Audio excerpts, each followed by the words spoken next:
Hello friends, आपका हमारे channel मेधा academy में हार्दिक स्वागत है। आज हम आपके सामने साइंस विषय से रिलेटेड चैप्टर 2 में मिट्टी और उसके प्रकार और फसलों के प्रकारों के बारे में डिस्कस करेंगे, जो यूपी डीएलएड के सेकंड सेमेस्टर से रिलेटेड है। इससे पहले वीडियो में हम चैप्टर 1 को डिस्कस कर चुके हैं। आज हम मिट्टी के प्रकार के बारे में जानते हैं और मिट्टी किसे कहते हैं इसके बारे में जानते हैं। सबसे पहले आइए समझते हैं मिट्टी क्या है। मिट्टी एक ऐसा पदार्थ होता है जो पृथ्वी की सतह को बनाता है। मिट्टी का निर्माण जो हुआ है वो लाखों वर्षों की प्रक्रिया से हुआ है। मिट्टी भूतल पर एक निचली परत के रूप में पाई जाती है, जिसका निर्माण चट्टानों के टूट फूट से होता है, खनिज कणों से और पेड़ पौधों एवं जीव जंतुओं के सड़ने और गलने से भी होता है। इन्हीं सब के मिश्रण से मिट्टी का निर्माण होता है। आइए पढ़ते हैं। मृदा एक ऐसा पदार्थ है जो पृथ्वी की सतह बनाता है। मिट्टी से हमारी पृथ्वी की सतह बनती है। मृदा का निर्माण लाखों वर्षों की प्रक्रिया से हुआ है।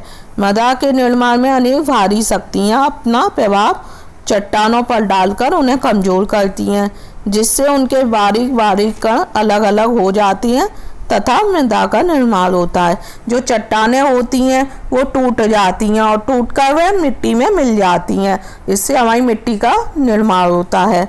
मिट्टी के निर्माण में भूकंप, ज्वालामुखी जैसी भौतिक शक्तियाँ बड़े बड़े पहाड़ों को तोड़कर चट्टानों को सरका देती हैं। रासायनिक शक्तियाँ चट्टानों में पाए जाने वाले यौगिकों, जल, वायु आदि से विभिन्न रासायनिक क्रियाएं मिट्टी बनाने में सहायक होती हैं। जब ये चट्टानों से जो रासायनिक क्रियाएं होती हैं, जैसे जल, वायु आदि से मिट्टी हमारी अच्छी हो जाती है, यह मिट्टी तैयार हो जाती है। इसके अतिरिक्त जैविक शक्तियाँ भी सूक्ष्म जीवों आदि के द्वारा मिट्टी के निर्माण में सहायता करती हैं। जैसे कोई जीव मर जाता है, उसके सड़ने गलने से वो सड़ा हुआ गला हुआ हमारी मिट्टी में मिल जाता है। इससे हमारी मिट्टी और भी अधिक उपजाऊ हो जाती है। मिट्टी का निर्माण होता है। मिट्टी के प्रकार, सबसे पहला है बलुई मिट्टी। इस मिट्टी के कणों का आकार अधिक होने के कारण इसमें पानी की क्षमता होती है।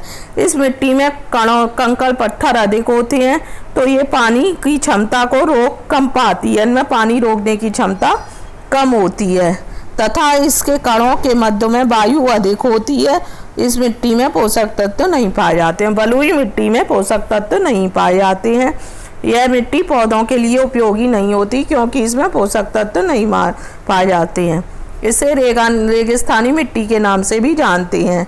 इसमें मक्का, ज्वार, बाजरा आदि फसलें उगाई जाती हैं। नंबर 2, चिकनी मिट्टी। इस मिट्टी के कण बारीक होते हैं और इस मिट्टी में सबसे कम छिद्र के कारण पानी का अवशोषण अधिक परंतु धीरे धीरे होता है। चिकनी मिट्टी में कंकड़ जो होते हैं बहुत महीन महीन होते हैं और इसका पानी का अवशोषण इनमें धीरे धीरे होता है। इसमें पानी की अधिकता अधिक होती है, इसलिए ये मिट्टी कम उपयोगी होती है। दोमन मिट्टी। बालू, चिकनी मिट्टी एवं गाद के मिश्रण को दोमन मिट्टी कहते हैं। हम बलुई मिट्टी और चिकनी मिट्टी में गाद को मिला दें तो हमारी दोमन मिट्टी तैयार हो जाती है। नंबर 4, जलोढ़ मिट्टी। जलोढ़ मिट्टी नदियों द्वारा निक्षेपित महीन घास से निर्मित होती है। यह मिट्टी गेहूँ, चावल, गन्ना फसलों के लिए अधिक उपयुक्त होती है। यह संसार की सबसे उपजाऊ मिट्टी कौन सी है? जलोढ़ मिट्टी होती है। यह नदियों के डेल्टा प्रदेशों में और मैदानों में, भारत के उत्तरी मैदानों में भी पाई जाती है। काली मिट्टी। यह ज्वालामुखी शैलों से बनी मिट्टी है। यह नमी को लंबे समय तक संजोए रखती है। यह जब ज्वालामुखी से लावा निकलता है तो वहाँ पर आसपास की मिट्टी काली हो जाती है, जल जाती है, इसलिए इस मिट्टी को काली मिट्टी के नाम से जाना जाता है। यह नमी को लंबे समय तक बरकरार रखती है। यह गेहूँ और कपास की खेती के लिए सबसे उपयुक्त होती है। भारत में यह महाराष्ट्र, मध्य प्रदेश, गुजरात के भागों में भी मिलती है। लाल मिट्टी। आग्नेय शैलों से निर्मित यह भारतीय प्रायद्वीप के दक्षिण और पूर्वी भागों के उष्ण एवं शुष्क भागों में पाई जाती है।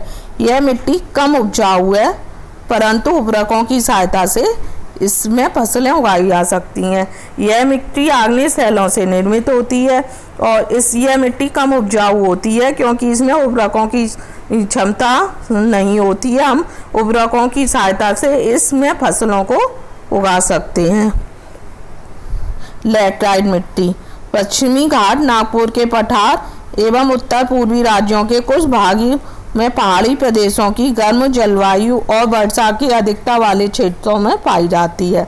लैटराइट मिट्टी जहाँ पर गर्म जलवायु होती है और वर्षा की अधिकता होती है, वहाँ पर लैटराइट मिट्टी पाई जाती है। यहाँ पर वर्षा के कारण जो पोषक तत्व होते हैं मिट्टी में वो सब घुलकर बह जाती हैं, इसलिए यह मिट्टी कम उपजाऊ मानी जाती है। पर्वतीय मिट्टी हिमालय के पर्वतीय प्रदेशों में मिट्टी का आवरण बहुत पतला है, जबकि घाटियों में यह आवरण बहुत अधिक गहरा है। पर्वतीय क्षेत्र है वहाँ पर इस मिट्टी का आवरण पतला होता है और जो घाटियाँ बनी होती हैं वहाँ पर इस मिट्टी का आवरण गहरा होता है। यह पर्वतीय क्षेत्रों में पाई जाती है। बलुई दोमट मिट्टी यह बलुई एवं दोमट मिट्टी का सम्मिश्रण है। इसमें रेत की मात्रा 60% से 80% होती है तथा सेज चिकनी मिट्टी होती है। आलू तथा मूंगफली की उपज हेतु यह मिट्टी उपयुक्त है। यह आपसे क्वेश्चन बीटीसी में पूछा गया है पहले कि आलू और मूंगफली की फसल के लिए कौन सी मिट्टी उपयुक्त होती है, तो आप लिख सकते हैं बलुई दोमट मिट्टी आलू और मूंगफली की फसल के लिए अधिक उपयुक्त होती है। इसमें रेत की मात्रा 60 से 80% तक होती है तथा शेष चिकनी मिट्टी होती है और जो बची हुई % है उसमें चिकनी मिट्टी होती है। पथरीली मिट्टी यह मिट्टी प्राय पहाड़ी प्रदेशों में पाई जाती है। इस मिट्टी में चिकनी मिट्टी के साथ कंकड़ पत्थर भी मिले रहते हैं। जैसा कि आप नाम से ही जान गए होंगे, पथरीली मिट्टी मतलब जिनमें पत्थर कंकड़ की अधिकता अधिक होती है, इसलिए इसे पथरीली मिट्टी के नाम से जानते हैं। यह पहाड़ी प्रदेशों में पाई जाती है। आइए अब सेकंड क्वेश्चन पढ़ते हैं। फसलें कितनी प्रकार की होती हैं? एक साथ एक ही स्थान पर उगाए गए एक ही जाति के पौधों के समूह को फसल कहते हैं। हम एक ही स्थान पर जब एक ही जाति के बहुत सारे पौधों को उगाते हैं तो उसे हम फसल कहते हैं। फसलों में सबसे पहला नंबर आता है खरीफ की फसल। फसलें 3 प्रकार की होती हैं। फसलों के कितने प्रकार बताए गए? 3। ये आपका 1 मार्क में क्वेश्चन पूछा जा सकता है, फसल कितने प्रकार की होती हैं, नाम बताइए। तो आप लिख सकते हैं फसलें 3 प्रकार की होती हैं, खरीफ, रबी और जायद। आइए सबसे पहली फसल खरीफ के बारे में हम पढ़ते हैं। यह खरीफ की फसलें मक्का, ज्वार, बाजरा, मूंग, ग्वार, अरहर, लोबिया, ढैंचा, सोयाबीन, धान, मूंगफली, कपास और जूट। खरीफ की फसलें मुख्य रूप से मक्का, ज्वार, बाजरा, मूंग, धान, मूंगफली, कपास, जूट, सोयाबीन इसके लिए अधिक उपयुक्त है। खरीफ की फसलें जून जुलाई में बोई जाती है। यह कब बोई जाती है? जून और जुलाई में बोई जाती है। नंबर 2 रबी। रबी की फसलें गेहूँ, जौ, चना, मटर, सरसों, बरसीम, मेथी, आलू है। रबी की फसलों में गेहूँ, जौ, चना, मटर, सरसों, बरसीम, मेथी, आलू आते हैं। यह फसलें अक्टूबर से दिसंबर में बोई जाती है। नंबर 3 आता है जायद की फसलें। गर्मी के दिनों में जून तक खरबूज, तरबूज, ककड़ी, लौकी, करेला आदि फसलों की खेती की जाती है।